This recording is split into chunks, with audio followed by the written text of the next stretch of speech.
people think of angels, they mostly picture a majestic human-like winged being. Cherubs, which are a type of angel also mentioned in the Bible, have been reimagined to fit the image of Cupid, cute babies with tiny wings. However, these conceptualizations aren't entirely accurate. Angels, according to the Holy Text, are a bit more bizarre.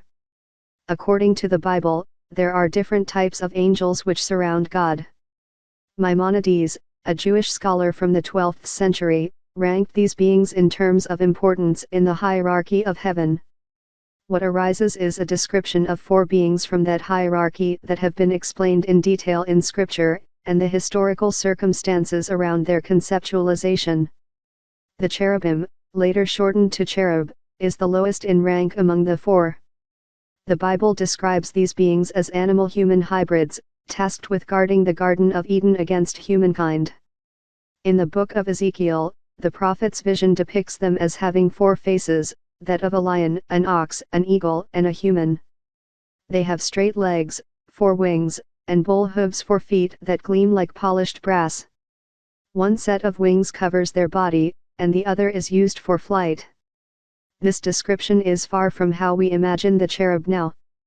While scholars credit its modern-day image to Greek and Roman deities like Cupid, they attribute the detail in the Bible to cultural exchanges with ancient Babylonia, Syria, and Egypt. The cherub's function of guarding sacred places and their mixed appearance is similar to that of the Babylonian Lamassu, Egyptian Sphinx, and Hittite griffin. The term angel comes from the Greek word angelos, which originated from the Hebrew word for messenger, mal-ak. The malachim are messengers of God and are the closest looking to us humans. They are 3rd in rank among the 4.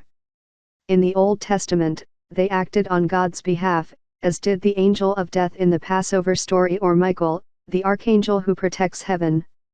In the New Testament, they often acted as messengers, like Gabriel, who told Mary of her immaculate conception. These named angels are often the ones people think of when asked to imagine one. However, while the malachim looked like human beings, there was no mention of them having wings in the Bible. The earliest known Christian image of an angel from the mid-3rd century was without wings. It wasn't until the late 4th century that artists reimagined angels with the possession of wings. According to some researchers, this was done to represent their sublime nature, despite artists knowing that Scripture did not describe them as having wings. According to the prophet Isaiah, the seraphim is an angelic being that surrounds the throne of God singing, "Holy, holy, holy," in unison to God's approach. The prophet describes them as having 6 wings, 2 of which are for flying, while they use the rest to cover their heads and feet. Seraphim are 2nd highest in rank according to Maimonides' angelic hierarchy. One may trace the historical influences for the seraphim from its name. Seraphim derives from the Hebrew word seraph, which means to burn in English. Digging deeper, the Hebrew word seraph means venomous desert snake. In ancient Egypt, people referred to the cobra as the Flaming One. Its icon was called Urias, and it usually adorned the pharaoh's headpiece. Several historians speculate that the authors of the Old Testament derived seraphim's wings and flames from Egyptian imagery and associations with the cobra. The Ophanim, or the wheels, is arguably the most bizarre being in the Bible. Ezekiel's account in the Bible describes them as beings made out of interlocking gold wheels with each wheel's exterior covered with multiple eyes. They move by floating themselves in the sky. As the highest in Maimonides' hierarchy, they are tasked with guarding God's throne. There is no exact historical origin for the Ophanim. Joseph F. Blumrich, a former NASA employee, theorized that Ezekiel's vision of the wheels and other angels might have been a UFO sighting. However, critics label him as a conspiracy theorist. Nevertheless, other authors claim that an ingested psychedelic substance caused the prophet's vision. Scholars have also proposed that the image was merely a metaphor for God's mystery.